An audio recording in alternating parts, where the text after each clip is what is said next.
जी इस टाइम मैं मौजूद हूँ संधिया के मकाम पे। ये आप देख सकते हैं बहुत ही बुरी पोजीशन है यहाँ पे। अल्लाह माफ़ करे जनाब।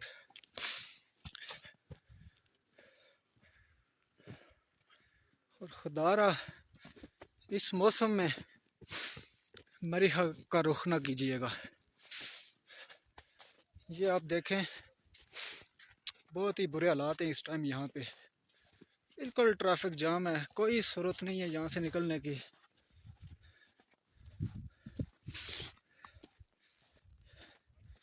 पुल डलने के साथ संधिया की जगह है ये। बहुत बुरे हालात हैं यहाँ इस टाइम।